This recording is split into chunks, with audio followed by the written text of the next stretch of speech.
team between the Netherlands, Belgium, Ukraine, Australia and Malaysia. Steered by the Dutch authorities, the JIT benefited from expertise, funding and equipment provided by Eurojust. And Eurojust organized coordination meetings throughout the years. Let me also stress, ladies and gentlemen, that here at Eurojust, protecting victims' rights forms part and parcel of our work. And every day we are working hard to protect victims' rights in such cross-border criminal investigations and prosecutions. With this aspiration in mind, we are pleased to have welcomed the next of kin at our premises this morning, and now also you, representatives of the media. Thank you very much.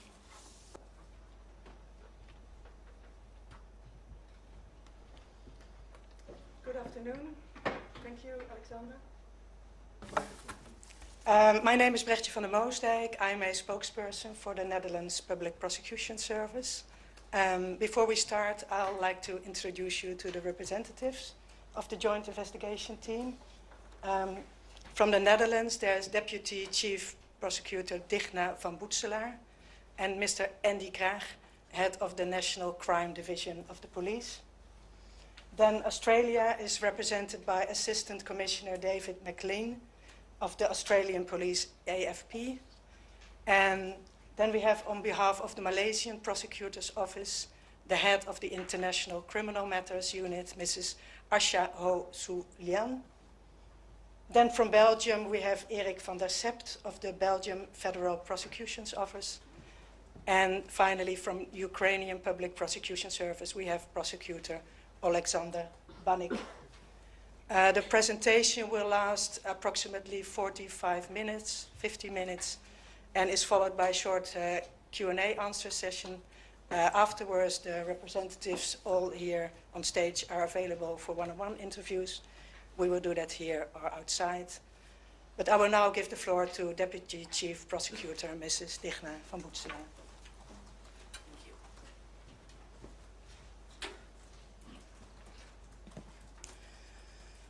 Good afternoon. We are meeting here today to update you, possibly for the last time, about the criminal investigation into the downing of flight MH17. This summer, it will be 9 years since 298 passengers lost their lives. As in previous years, we stand here together as members of the Joint Investigation Team. And we would like to thank Eurojust as the JIT's dedicated partner for facilitating this event. In 2016 and 2018, we told you about how the MH17 disaster came about. And in 2019, we explained that 3 Russians and a Ukrainian were suspected of being responsible for the downing of the aircraft. In July 2014, these men were military leaders of the so-called Donetsk People's Republic, the DPR.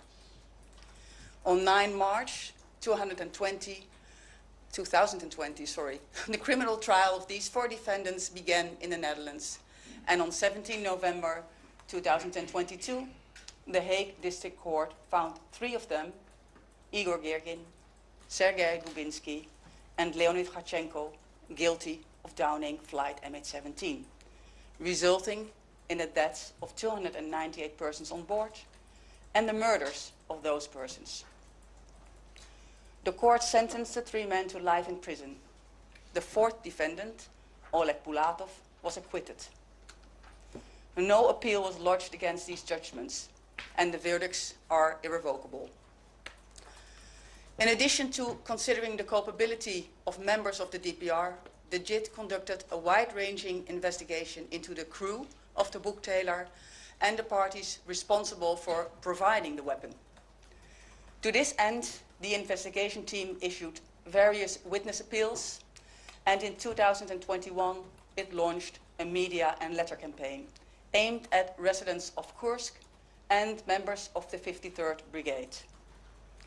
Various witnesses were interviewed, including members of the 53rd Brigade. In addition, the team reviewed a large number of intercepted phone conversations and other telecom data. It also investigated satellite images, gathered information about military radar systems, conducted covert investigative activities with the authorization of the examining magistrate, and examined both public and classified sources in depth. The JIT also received information from the European Space Agency and the Netherlands Defence Intelligence and Security Service. The investigation has now reached its limit. All leads have been exhausted. The investigation is therefore being suspended. At the present time, the findings are insufficient for the prosecution of new suspects. We will make the findings of the investigation public. That is the purpose of the presentation for the next of kin, this press conference, and a report that will be published today. In this way, we are complying with our national and international obligations to keep both the next of kin and the public at large informed. This information may also be relevant to the ongoing state responsibility proceedings. We will now present a summary of the report. We will be sharing the main findings of the investigation into the crew, their superiors, and the parties responsible for providing and deploying the Boetzelaer. For reasons of security and privacy, we are not able to release all the information uncovered in the investigation. This decision is also motivated by the possibility of further investigation and future prosecutions. We will not be mentioning any individuals by name except for public figures or in cases where the relevant names have already been made public. All of them should be considered innocent until a court finds that the reverse has been proven.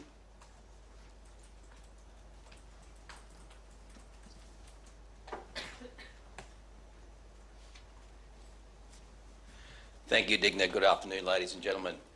I'll start with the further investigation into the origin of the Boetzelaer that was used to shoot down MH17 and the crew members and their superiors. We'll then discuss those responsible for supplying the weapon system, and finally we will turn our attention to the parties involved in the deployment of the Boetzelaer. This presentation is based on the facts established by the court in its judgment of 17 November. Specifically, the court held that, as of May 2014, the Russian authorities exerted far-reaching control over the conflict being waged by the DPR. The Boetzelaer used to shoot down MH17 came from the Russian Federation, complete with the crew. Everyone who made a contribution to the deployment of the Boetzelaer bears responsibility for the downing of MH17. And while the exact actions of the crew during the launch of the Boetzelaer missile are unknown, nor is it known who gave the order to fire. To this day, the Russian authorities continue to deny any involvement in the conflict in eastern Ukraine, and they have presented falsified evidence on multiple occasions. The court also concluded that the images of the Boetzelaer captured in Ukraine on 17 and 18 July 2014 are authentic.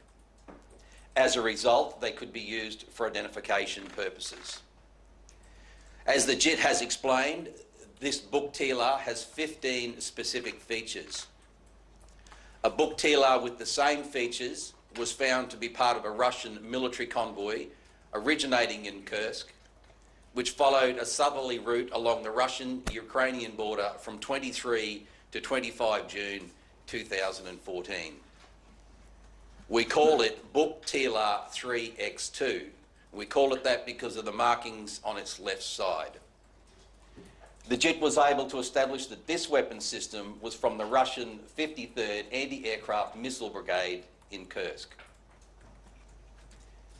In order to determine why Flight MH17 was shot down, an investigation was conducted into the identity of the crew and their superiors. After all, they should be in a position to answer that question. A complicating factor was the absence of any telecommunications involving the crew. The telephone number which the court attributed to a crew member was active in Ukraine on 17 July. This number was not tapped, nor was it in contact with numbers that were tapped. This is why we first looked at the composition and organisation of the 53rd Brigade, which consists of approximately 700 people, conscripts, contract soldiers and officers. In 2014, the 53rd Brigade consisted of a staff and communications company, a technical support company, and 3 operational battalions. Each battalion has a full book system consisting of 11 book vehicles, a command vehicle, a radar vehicle, 3 launch vehicles without radar, the TEL, and 6 launch vehicles with radar, the TILA. A battalion is led by a commander and his deputy, and each has its own staff. Each battalion is divided into 3 companies, and a company consists of 2 TILAs and 1 TEL. As the court established, MH17 was shot down by a book TILA. Generally, the crew of this weapon system consists of 4 personnel: a commander, a first and second operator, and a driver. The commander is in charge of the vehicle and communicates with the battalion or brigade command. He is the only person on board who is authorised to launch a missile. In 2014, Colonel Sergei Muchkayev was in charge of the 53rd Brigade. According to Russian military law, as commander, he was responsible for carrying out operational missions and keeping track of his unit's positions. At that time, Muchkayev was under the command of the Chief of the General Staff of the Russian Armed Forces and the Russian Minister for Defence, Sergei Shoigu. Both are subordinate to the President of the Russian Federation, Vladimir Putin. That concludes the matter of formal authority, however, which is not necessarily the same thing as de facto control over the deployment of the book TILA. We'll return to this point later. We will begin by focusing on various deployments of the 53rd Brigade in the summer of 2014. With the help of transport orders found in electronic mailboxes of several individuals, including officers of the 53rd Brigade, we were able to gain insight into the movement of equipment and personnel from the brigade's base to the border region with Ukraine at 3 points in time: 23 June, 15 July, and 19 July 2014. In late September 2014, equipment and personnel were transported back to Kursk. Book TILA 3X2 was part of the first convoy, which left on 23 June. The orders revealed that this convoy took 2 days to travel to its final destination at the Ukrainian border. Near that location, the book TILA and its crew were picked up in the early hours of 17 July 2014. The next day, they were handed over at that same location. There is a great deal of photo and video footage of this convoy of 23 June. The route described in the orders matches the route shown in this visual material. And the number plates listed in the orders also match the number plates on these images. These images also show 6 book TILAs complete with vehicle numbers. One of them is book TILA 3X2. The other identifiable book vehicles each have a vehicle number beginning with 2. The first digit of the vehicle number refers to the battalion. This means that book TILA 3X2 came from the 3rd Battalion, whereas the other book vehicles came from the 2nd Battalion. The orders contain no information about the objective of the deployment near the Ukrainian border. However, a document from 217 from the commander of the 53rd Brigade refers to strategic exercises on unknown terrain in 2014. On 17 July 2014, the book TILA that shot down MH17 was captured on film multiple times.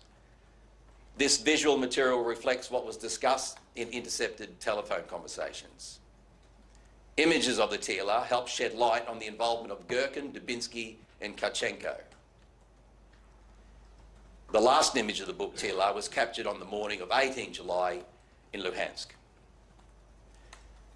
Since images of the TLAR could also shed light on its crew, the investigation also looked into how the TLAR was transported after being returned to Russia, whether by air, rail or road. No indications were found that would point to rail transport. The JIT does, however, have a satellite photo from 20 July taken in the vicinity of Milarovo, which shows a single vehicle covered on a low loader. You see that image on the left. The shape and dimensions of this covered vehicle are consistent with the covered vehicles that were observed on a satellite image of the 53rd Brigade's base shortly before the departure of the 1st Battalion. You see that image on the right. In addition, on 20 July, a photo was posted to social media of a covered Boetzelaer on a truck. This truck was also part of the convoy in June that included TLAR 3X2. It could not be determined if one of the images just shown includes TLAR 3X2. The investigation into the TLAR's possible removal by air determined that on the morning of 18 July, 2 Ilyushin IL-76s were on standby at the near military airfield in Rostov-on-Don. An IL-76 is capable of transporting a TLAR. A day later, only one of these aircraft was observed there. It was not possible to determine what happened to the other one and whether it was used to dispose TLAR 3X2. At various points on 18 July, starting at 6:08 in the morning, an IL-76 was observed at the Kursk military airfield, always seemingly at the same spot. In any case, the Ilyushin sitting at this airfield at 6:08 could not be the one from Rostov-on-Don that transported the Boetzelaer 3X2 to Kursk. The 3X2 crossed the border around 6 a.m. and thus could not have been flown to Kursk by 6:08 a.m. It could not be determined for certain if the TLAR 3X2 was transported by air. In summary, the investigation was unable to establish what happened to the TLAR after it arrived in Russia. And that brings us to the crew. The orders concerning the first convoy, which included Boetzelaer 3X2, contained no information about the accompanying crew. Documents from the second convoy show that as of 15 July, at least 193 military personnel belonging to the 53rd Brigade were deployed to the same border region. They must have arrived there before Boetzelaer 3X2 crossed the border on 17 July, and for that reason, they were included in the investigation of the crew. These 193 individuals were mentioned by name. Most belonged to the 1st Battalion, while a smaller number were part of the 2nd and 3rd Battalions. These include members of the staff, such as Commander Muchkayev, and although it's plausible that Muchkayev knew about his brigade's deployment of the Boetzelaer by virtue of his position in the border region around the time of the downing of MH17. It was not possible to question him during the criminal proceedings because Russia would not allow it. All military personnel of the 53rd Brigade, for whom there were indications they may have been in the border region when the Boetzelaer was deployed, were investigated further. Of that number, 35 officers were considered capable, on the basis of their rank and position, of operating a Boetzelaer. 7 other soldiers were found to have worked as a Boetzelaer operator or as the driver of a Buk vehicle. These findings do not, however, rule out the possibility that there were other officers with the same skills or operators or drivers in the border region. In the course of the investigation, a number of current and former members of the 53rd Brigade were tracked down and examined. Those individuals also provided information without knowing that it would end up in the hands of the investigation team. This was the only reason that several of them stated they had been in the Ukraine in the summer of 2014 during their time with the 53rd Brigade. Investigators were unable to confirm this information through direct questioning. One of them did say that he was very afraid and unwilling to take any more risks. He was unwilling or unable to say anything about the crew. There are also chat records involving former members of the 53rd Brigade, which point to the presence of a number of military personnel of the 3rd Battalion in the Russian-Ukrainian border region in July 2014. They reportedly left separately for a secret destination. These unnamed contract soldiers were under the command of an officer who was mentioned by rank and name. The investigation revealed the identity of this officer. At the time, he was a member of the personal staff of the brigade commander, Muchkayev. It could not be determined whether this officer was present in the border region on 17 July 2014. Notably, this officer appears in photos on social media after 17 July wearing two military decorations, one for the development of and combat operations with a book system, and another for extraordinary service with the Russian security service, FSB. Information provided by a witness points in another direction. This witness said to have heard from someone in the Russian army that 4 people attached to the 53rd Brigade were involved in the downing of the Boeing. These 4 comprised the crew of the book. The witness in question mentions 2 names. The examining magistrate investigated the witness and determined on the basis of his or her position that he or she would have been capable of obtaining this information. The 2 names given matched those of 2 officers of the 53rd Brigade. It has been established that at least one of them was deployed in the border region in the summer of 2014. Both were members of the 2nd Company of the 2nd Battalion. In an information report by the SBU, one of the officers named by the witness was mentioned as a crew member who had gone drinking with the separatist Tesmak after the downing of MH17. A witness confirmed this, but did not name the crew member in question. Tesmak was examined by the JIT on multiple occasions. He disputes having had any contact with the crew and denies any involvement in the downing of MH17. The investigation ultimately yielded insufficient indications pointing to Semak's criminal involvement. In summary, a total of 3 names of officers emerged who may have been involved in the downing of MH17. However, to date, the investigation has not been able to find any further confirmation of this. The Russian authorities have refused to answer any questions about the crew, as they maintain that there was never any Russian Boetzelaer in eastern Ukraine. Finally, on 17 July and 25 September 2022, names and photographs circulated on Twitter concerning 4 members of the 2nd Battalion who were said to have shot down MH17. The investigation team obtained the information that formed the basis of those tweets, and this included a 2015 personnel list for the 53rd Brigade, which was already known to the JIT, and numerous pieces of passport information. On the basis of this information and the findings of its own investigation, the JIT concluded that there were no indications that these 4 individuals were involved in the downing of MH17. Thank you.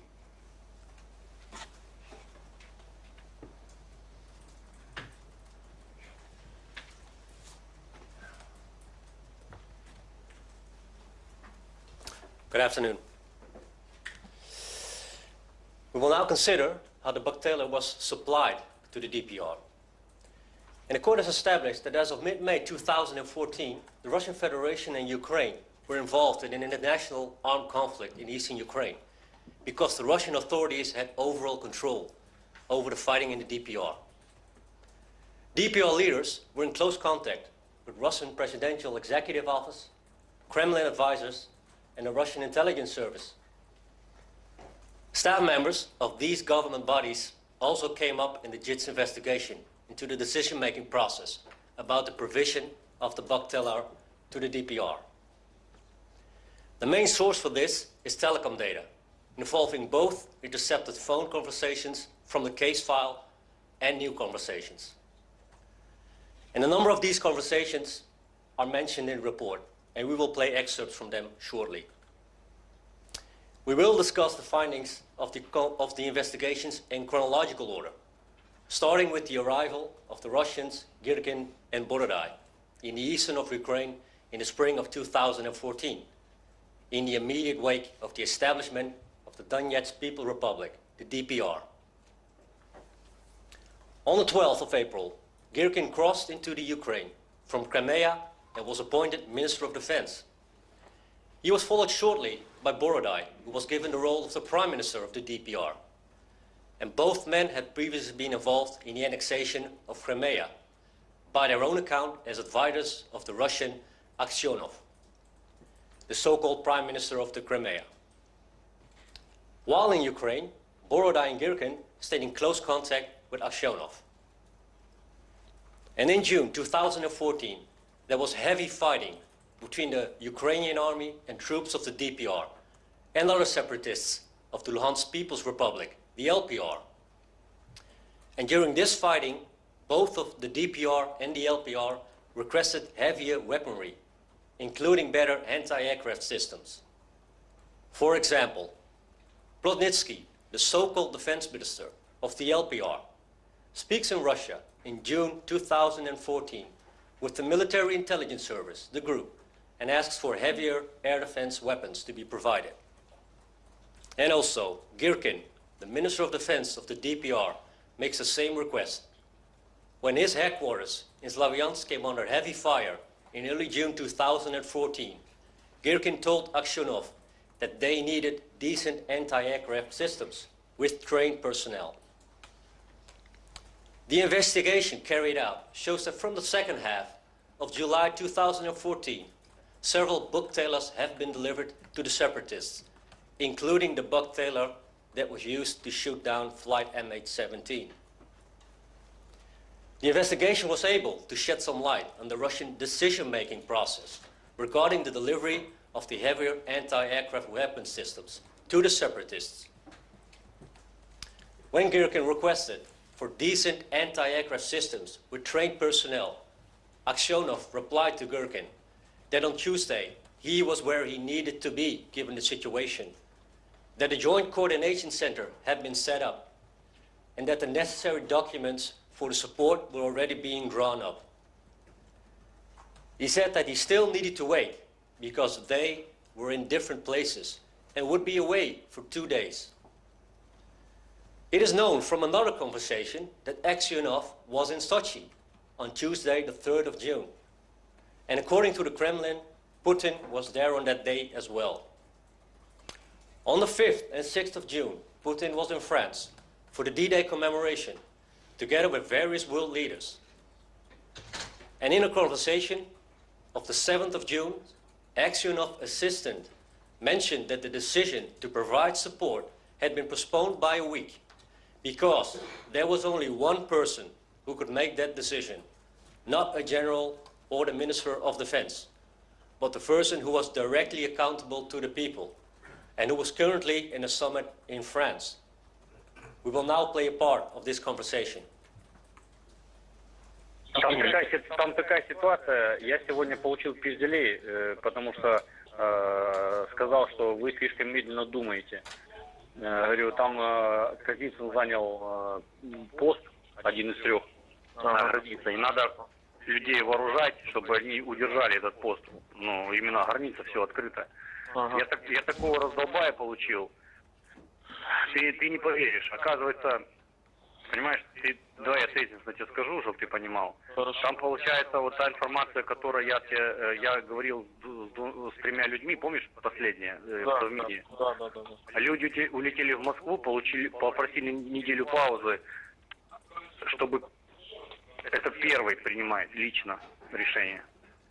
Самый первый. Ага, я понял. Они меня сегодня отъебали, сказали, что тут никакой генерал, никакой министр обороны. Это все как сказать, как они сказали, подожди, лично отвечает перед народом, вот первый, понимаешь, он принимает решение. А так как там сейчас этот саммит во Франции, он должен дать добро на вот все это. Ты представляешь, какой уровень?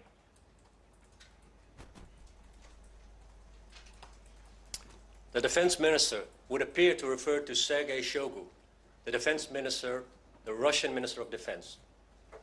And the next day, Aksyonov's aide took part in a similar conversation in which he said that his bosses needed another week because there was only one person who could make that decision and who was responsible, and he was in France. We will now play a part of that conversation. Понимаешь, там еще такая проблема, что наши эти боссы, они абсолютно не верят в никакой связи вообще. Они только вот на самолет уехал, доложил обратно. То есть это все время занимает. Ну да. Они мне сказали, что принято решение положительное. Но вот попросили еще неделю, чтобы, потому что там первое в этом, Франции.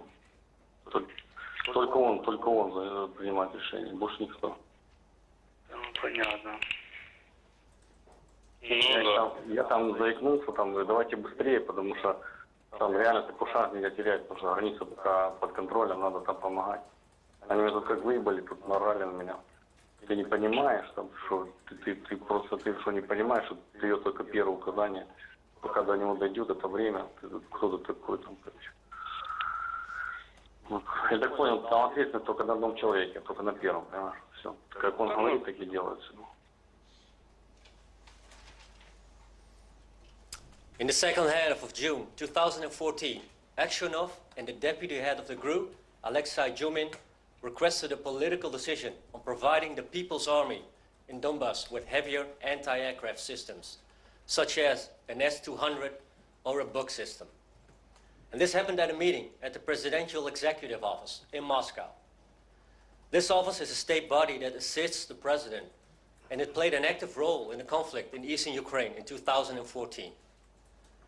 The request by Aksyonov and Jumin was supported by Vladislav Surkov, an advisor to Putin, and Konstantin Malofeev, an oligarch who was involved in the annexation of Crimea. A contributing factor in this regard is that separatists had previously shot down a large military transport aircraft.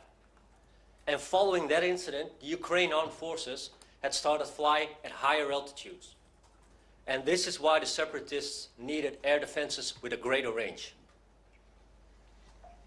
At this meeting at the Presidential Executive Office, a written resolution was adopted to submit the request for heavier anti-aircraft systems to Shoigu and President Putin. This request was granted.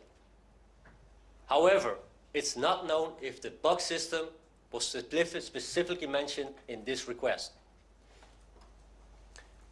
The investigation showed that the aforementioned meeting at the Presidential Executive Office, in which the participants discussed providing heavier anti-aircraft systems to the DPR, must have taken place between the 14th and 30th of June 2014. In that period, from the 14th to the 19th of June, Borodai was in Moscow, as well as the separatist Fominov.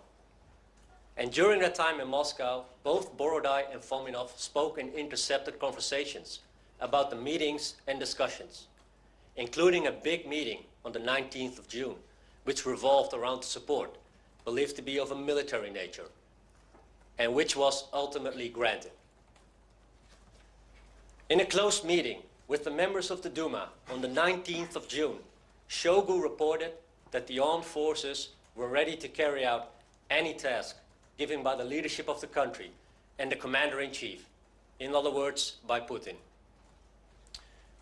According to the Kremlin, that evening, the Russian Security Council held a meeting on the situation on the southeastern Ukraine. It is not known if the subject of the heavier anti-aircraft system, such as the Buk, was discussed. In any event, a short time later, heavier military material, including tanks, was delivered. And also, on the 23rd of June, a large military convoy departed for the Ukrainian border, including the Boetzelaer, which was used to shoot down MH17 on the 17th of July. To this day, it has not been established whether the decision to supply the DPR with the Buk was made before or after the departure of this convoy. And at that time, Surkov, a key advisor of Putin, worked at the Presidential Executive Office, where the meeting about the air support was held. He is believed to have been put in charge in Donbass affairs in July 2014. And according to Girkin, Surkov had the tactical command, and he managed the situation in Ukraine in his capacity as advisor to Vladimir Vladimirovich Putin. In an interview, Borodai said that Surkov was the most senior Russian official involved in the matter, and that Surkov, as aide to the president, reported directly and on a regular basis to Putin.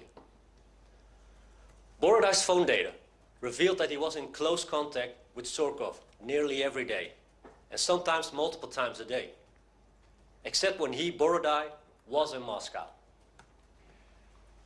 In intercepted phone conversations, Surkov coordinated a variety of issues with Borodai, such as the encirclement of Slavyansk, the establishment of an additional security service, payments, and the intransigent attitude of a DPR commander. And in addition, when Borodai sought to coordinate with Moscow about delivery of the refrigerated rail containers containing the bodies of the victims and the black boxes from MH17, his first point of contact was Surkov.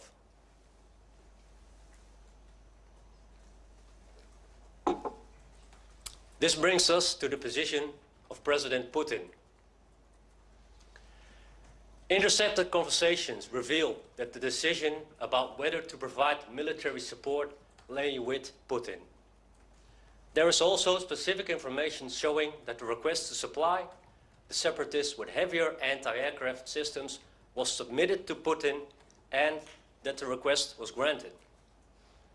Other sources as well point out to the president's personal involvement in the conflict in eastern Ukraine, mainly behind the scenes. For example, although on the 24th of June 2014, Putin publicly asked the Russian Federation Council to rescind the resolution that gave him the authority to conduct military interventions in the Ukraine, it remained abundantly clear to the DPR that the Russian president was still involved in the conflict. There are also indications that Putin wished to be briefed in detail about the course of the conflict. For example, the downing of a Ukrainian helicopter. The Ukrainian politician, Medvedchuk, also passed on messages from the president with instructions that the DPR must respect a ceasefire.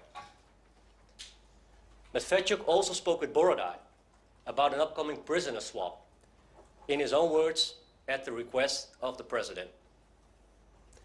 And later, Medvedchuk was mentioned by Putin himself in a conversation with Plotnitsky, at that time the so-called prime minister of the LPR. On the 15th of November 2017, Putin was personally briefed by Plotnitsky about the military component and asked him about Medvedchuk's initiative for a prisoner exchange. We will now play the entire conversation. Да. Игорь Венедиктович. Да. Здравствуйте. Это вас беспокоит Москва, спецкоммутатор. Вас просит Владимир Владимирович. Спасибо, давай. Я правильно попала? Это телефон Плотницкого. Да. Хорошо, Да. одну секундочку, я вас соединяю. Секунду. Да, хорошо.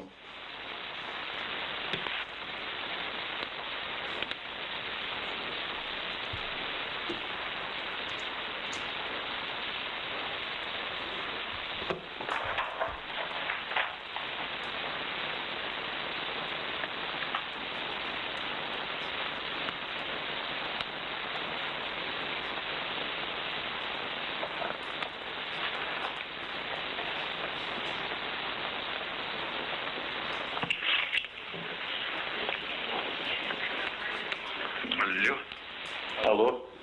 Игорь Венедиктович, добрый день. Это Мамакин, лейтенант, секретарь. Сейчас одну секунду буду соединять. Да, пожалуйста, хорошо.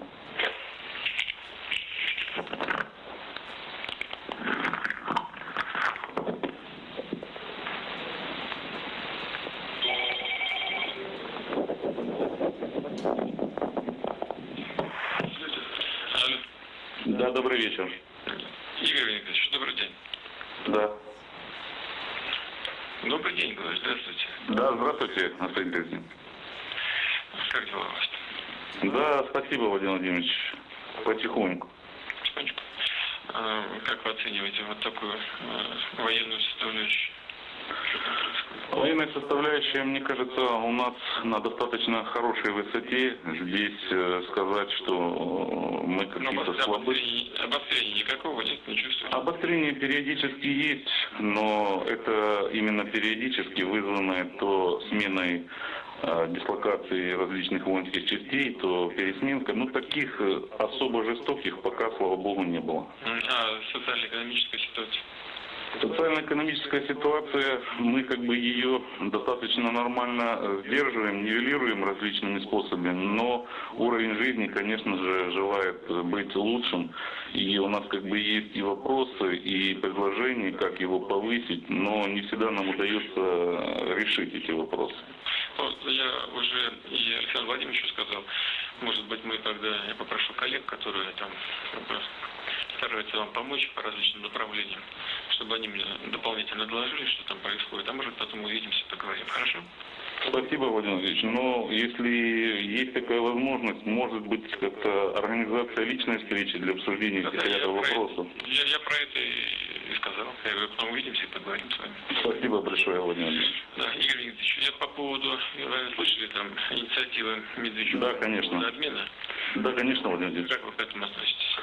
Ну, очень даже положительно, потому что в течение года Украина блокировала и не давала возможность нормального обмена. Наши жители, а их подавляющее большинство, у них у нас там 1 к 10 примерно, они, конечно же, страдают, там за кем как и страдают, это не просто оборот речи, они реально, мы знаем, как они там содержатся, в отличие от того, как их люди находятся на нашей территории. Поэтому эта инициатива для нас, честно говоря, как глоток свежего воздуха. Это возможность забрать наших людей с той территории. Игорь Ильич, я так понимаю, что нужно там дополнительные детали проработать. Я своих коллег тоже попрошу, чтобы они вас поддержали, помогли, где нужно и что нужно. Спасибо, есть. Спасибо. Спасибо вам большое. Всего доброго. Спасибо, до свидания. До связи, до свидания. Так, удачи. Спасибо большое.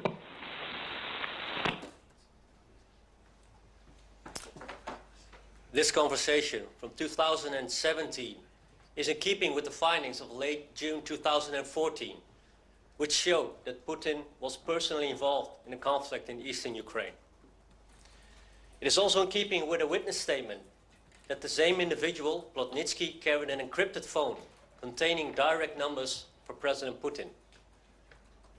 And as the JIT repeatedly discovered, not everyone was equally disciplined when it came to security of communications.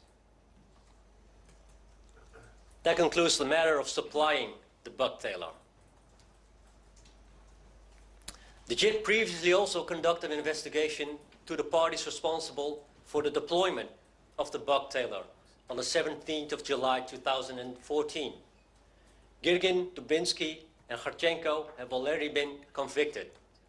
But the investigation has looked at other individuals as well. One of them is the aforementioned Borodai. In the beginning of the 6th of July 2014, over a week after the arrival of Boetzelaer 3X2 at the border, changes were made to the military and political structure of the DPR. Russian generals were sent to the eastern Ukraine for the purpose of forming a joint staff for coordinating the military operations of the DPR and LPR. It remains unclear how much actual influence they exerted in July 2014.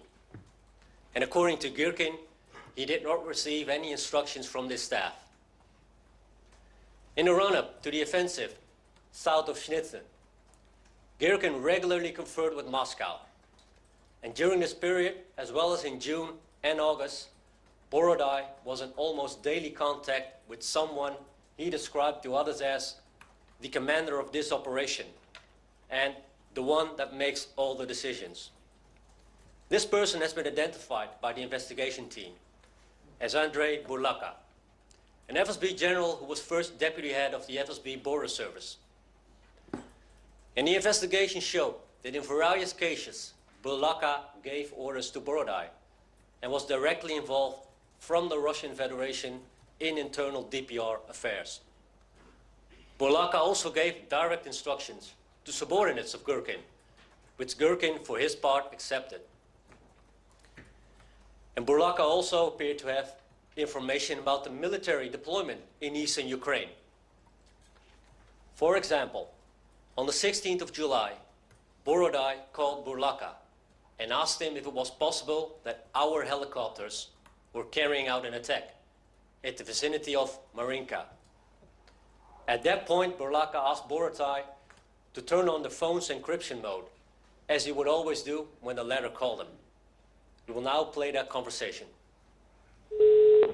Да, Владимир Иванович. Да, скажите, а у нас вертолеты могут работать? Доброе утро. Извините. Доброе утро. Да, у нас вертолеты могут работать в районе Маринка. Наши. Ключик включите.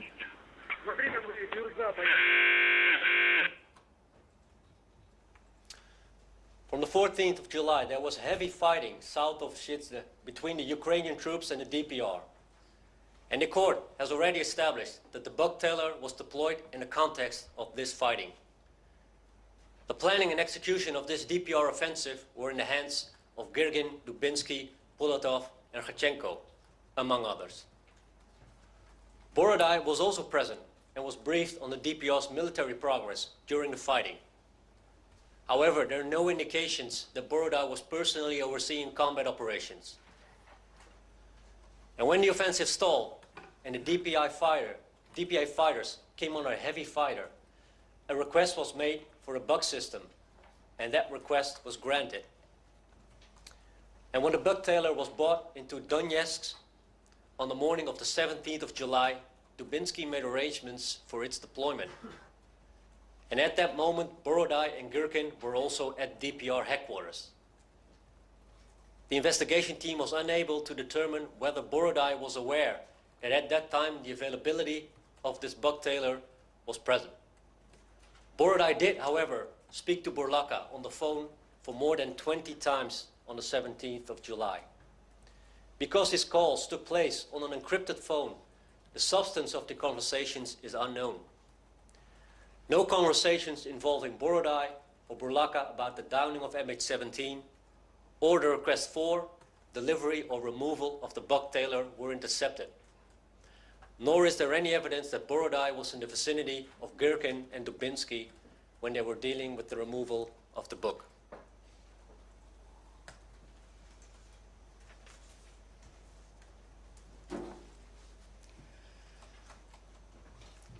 Now we will talk about the opportunities for the investigation and prosecution.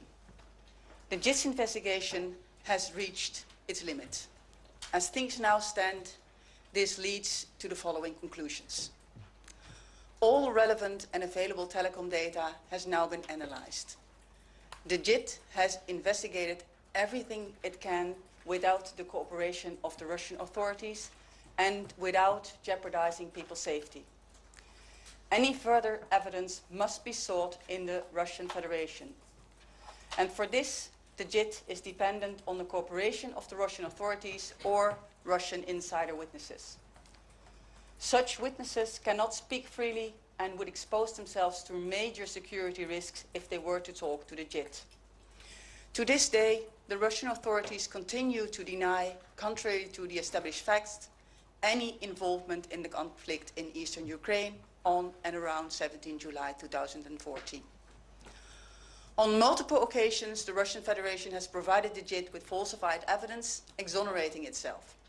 At other times, the authorities simply refuse to provide any information. The Russian authorities have also publicly cast doubt on the court's judgment.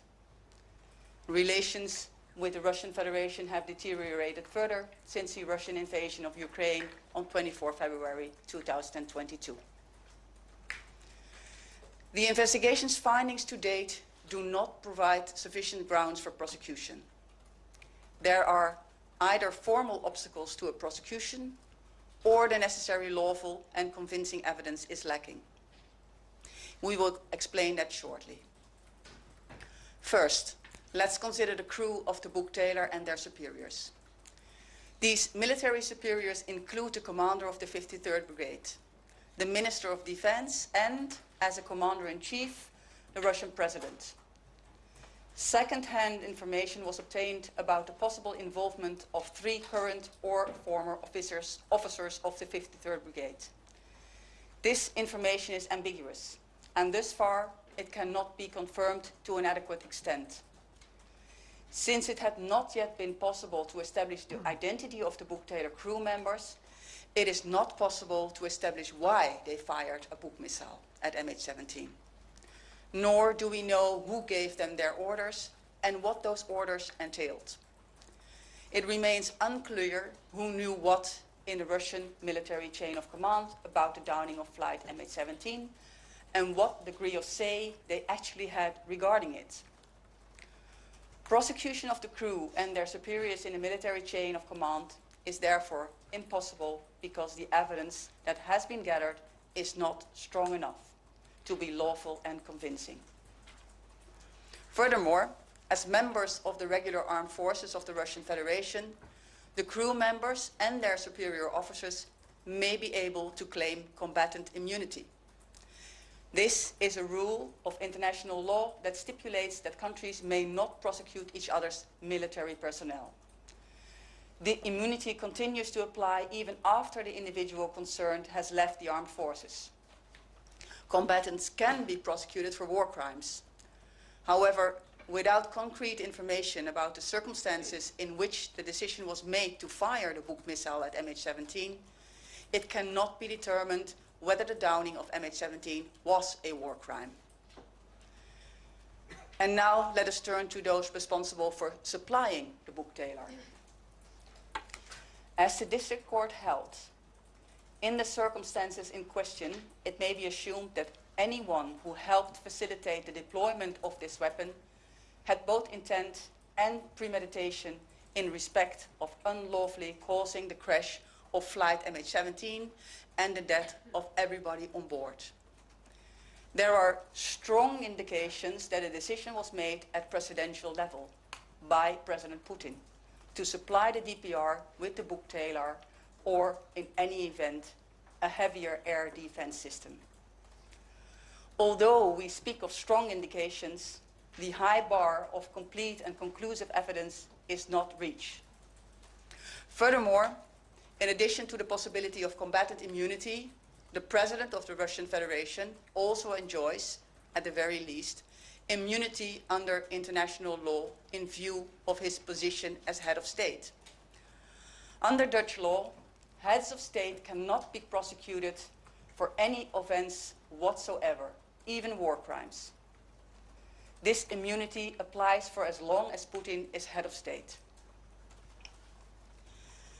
The investigation into the decision-making about the provision of the missile produced other names besides Putin, including Aksionov, Surkov, Dyumin, and Shoigu. In the case of Aksionov, Surkov, and Dyumin, there are indications that they supported the request for a heavier air defense system and arranged for it to be submitted to Shoigu and Putin. The question is whether, in doing so, they also had a criminal responsibility for the deployment of this weapon. In any event, they had no actual decision-making power about whether to provide a Boetzelaer. That authority lay at a higher level. In order to determine whether they were sufficiently helpful in facilitating the deployment of the Boetzelaer, that their actions constituted criminal aiding and abetting, further and more concrete evidence is needed. There is, therefore, insufficient evidence as yet to hold them criminally liable for the downing of MH17. In the case of Shoigu, there is a lack of clarity about whether, as Minister of Defense, he had decision-making power when it came to supplying the Boetzelaer. The investigation mainly found indications that this was ultimately the President's decision and not Shoigu's. This means that there is no concrete evidence for his criminal involvement in providing the weapon that shot down MH17. Apart from the evidential problem with both Dyumin as deputy head of the GRU and Shoigu as Minister of Defense may be able to claim combatant immunity. Then there is Borodai.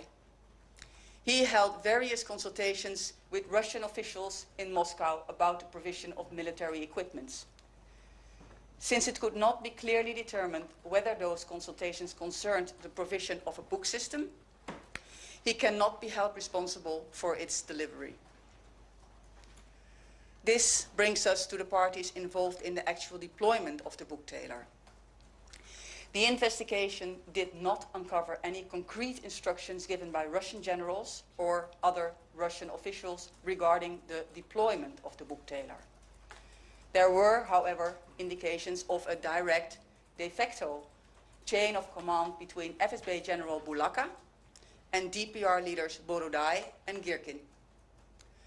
It is not clear whether Boetzelaer was involved in a criminal capacity in the deployment of the Boetzelaer. Since he used a secure line, the contents of his phone conversations are not known. Conversations held by other parties about Boetzelaer show that his orders to Borodai and to Girkin's subordinates related to internal conflicts and dynamics among DPR commanders, as well as the provision of equipment. However, nothing was said about providing a heavier air defense system. Borodai's role primarily seemed to involve administration, logistics, and military support. He made arrangements for support from Russia, but when it came to operational military commands, he would refer people to Girkin. Although he was present at Girkin's headquarters that morning, and although he was in regular contact with Boetzelaer by phone on 17 July 2014, the investigation was unable to establish that Borodai and Boetzelaer had advanced knowledge of the availability of the Boetzelaer, nor could any involvement on his part in the removal of the weapon be established following the downing of MH17. Therefore, in contrast to the conclusion of the district court in Girkin's case, it is not possible at this time to provide lawful and convincing evidence that Borodai and Boetzelaer were able to decide on the deployment and use of the Boetzelaer, and that they accepted that deployment and use. Nor is it possible to prove that they deliberately aided and abetted the downing of MH17 in another way. This brings us to the conclusion of this presentation. After more than 8.5 years, the JIT has exhausted all scope for investigation.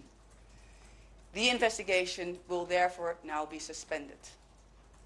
Despite the complex context, the JIT achieved a great deal.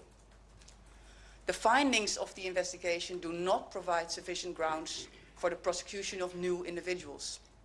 This does not mean, however, that the JIT is closing the case. The phone lines for witnesses and the MH17 website will remain active, so that any insider witness who might wish to tell their story in the future will be able to do so. With this in mind, the JIT agreement will also be renewed.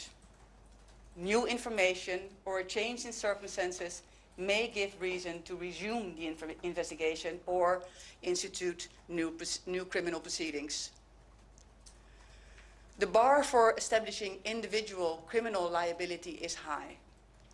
At present, we cannot reach that bar for the various individuals discussed. But the picture that the investigation has given us of Russian involvement could play a key role in the state responsibility proceedings.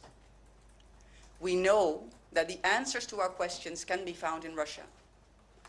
And as we have said many times before, solving these kinds of crimes take patience and endurance.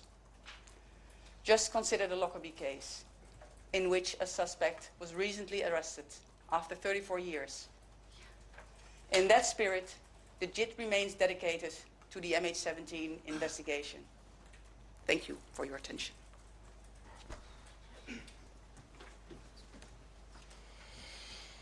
So we have now room for a couple of questions. We have interpreters here, so if there are questions in Dutch, they can also be asked. And there are questions for all the members on stage. So are there any questions? Steven Dirks, please put on your microphone until it turns red. Steven Dirks, Dutch newspaper, NSA. A question for Mrs. van Boetzelaer. How long has Mr. Putin been a suspect in this investigation?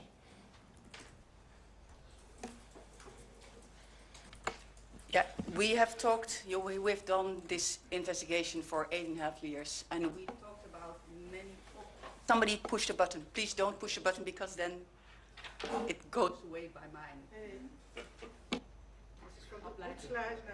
Ja.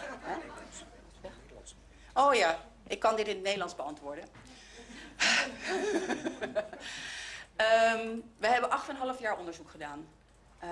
We hebben vandaag heel veel personen besproken. En van al deze personen uiteindelijk zijn we tot de conclusie gekomen dat we,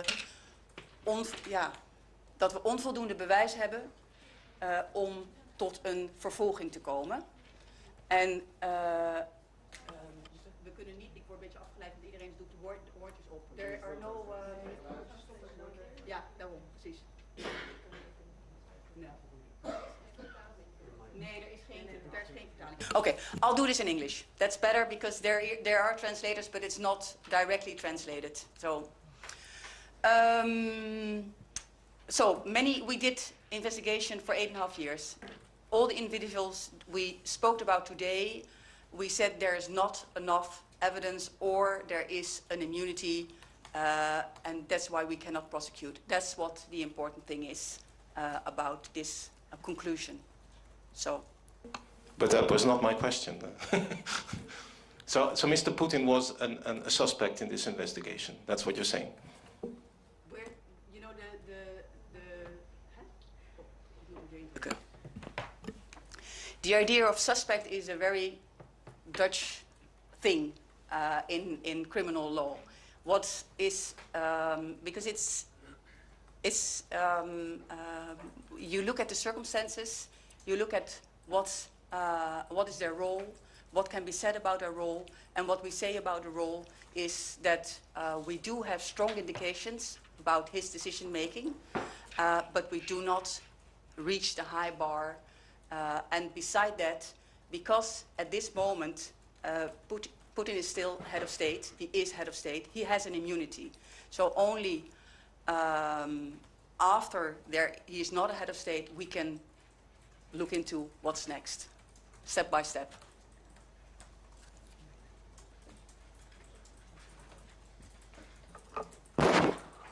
Mike Corder from AP. So can you just clarify, if Putin is no longer president, will you seek his prosecution? Is it a lack of evidence that has prevented you launching criminal proceedings against him, or is it the immunity issue? In the system of the law, you first look at the immunity. There is immunity, and that's why he cannot be prosecuted.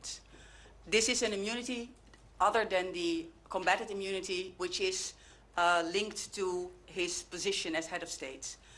But especially for the next of kin and for everybody, it's important to know, this question is a logical question, but not a legal logical thing. But that's why we said more than we have strong indications, but we do not reach that high bar of the evidence that it's a closed case. So. Stephanie Vandenberg from Reuters. He has immunity under Dutch law. He does not have immunity under the ICC, which is also looking at the situation in Ukraine from 2013 onwards, if I recall correctly. Will you be handing over your findings also to the ICC so that they might do something with this case, or Mr. Putin? Yeah. Especially for that reason, but not only especially for that reason, but for everybody, because we have the obligation to inform the next of kin, but also the public at large. It's not only this meeting, but we also made a report which is put online since 1 o'clock. It's 70 pages. It has lots of information in it. You just had a compact part of it now, and it's available for everybody. And I think there will be people interested in it.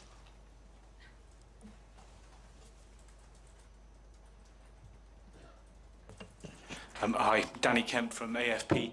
Can I just ask you, are you disappointed personally that you can't prosecute Vladimir Putin over this? Thank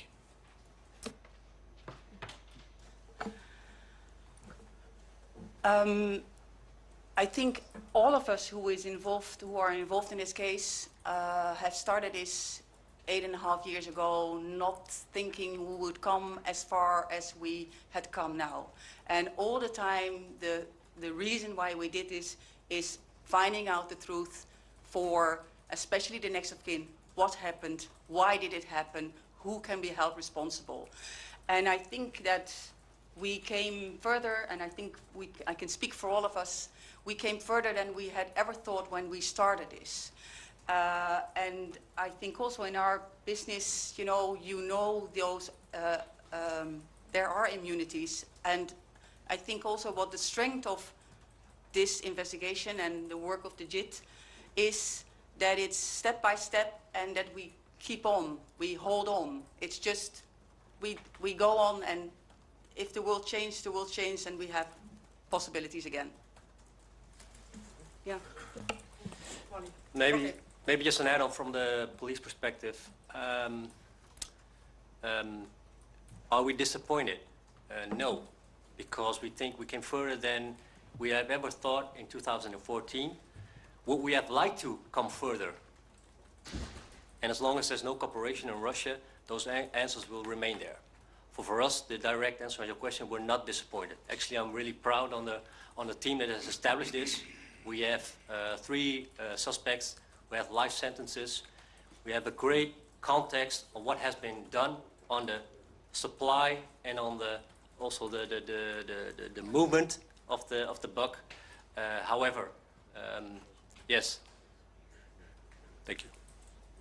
Can I just add, from an Australian point of view, the disappointment that you're asking after would settle on us, I think, if we felt we hadn't done all we could do, and we would be disappointed in ourselves. We're disappointed for people, the families in particular, disappointed for their ongoing grief, but the disappointment would be far more pronounced on our part if we felt we hadn't done all that we could reasonably do in the circumstances, and I believe we have.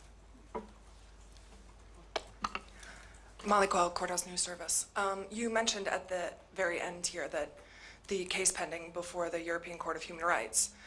Do you and perhaps your Ukrainian counterparts feel that the evidence produced in this investigation will go further in sort of proving Russian state accountability at the court in Strasbourg? And has this information, or will it be communicated to them as part of the ongoing proceedings there? We just recently had, the 25th of January, had a ruling of the European Court that they said they would look into the case. And in their decision, they referred a lot to the work the JIT did. They mentioned it as excellent work. They said that the JIT managed to pierce the fog of war. And you can see so that they really look into what we did. And I reckon, and of course, that's why we also have this report. It will be available to the court, and they will, I suppose they will look into it. And it's, it's not my job, but I think it's one of the reasons, no, it's not one of the reasons, but it's good that the work we did can be used in those other proceedings.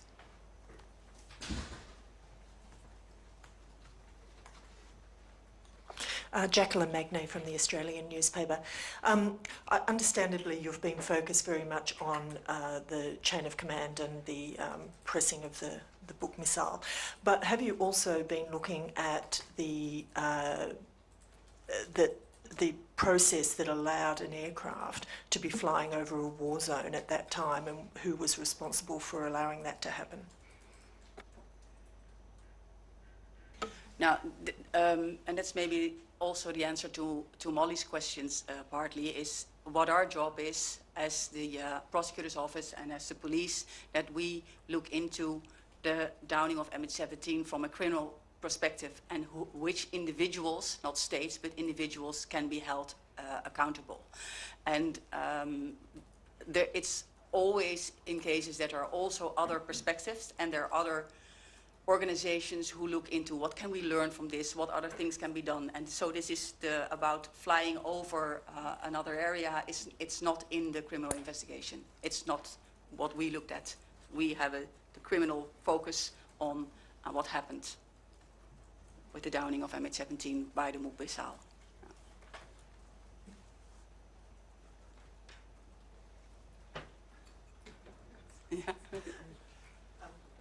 I'm just wondering, you have spoken to the families and given this report. What was their reaction? Of course, there was disappointment because they really would. I can really understand that they wanted to know why MH17 was shut down. Because we're really clear on what has happened, but the answer to the question why MH17 has shut down still remains in Russia. On the other hand, the next of kin were also really grateful for the work that has been done. So this morning has been quite emotional as well for the next of kin as for the law enforcement, and prosecutors have been working on it. But yes, it was a dual feeling of disappointment but also respect. Thank you. I think we came to an end of the press conference. Oh, yeah, we have many more questions, but I would just suggest, because we have to leave here at 3 o'clock and we have many requests for one-on-one interviews, that we're going to do that now and end this session. Okay? So all the persons on stage are available for one-on-one interviews. We can do that here or outside. Thank you very much.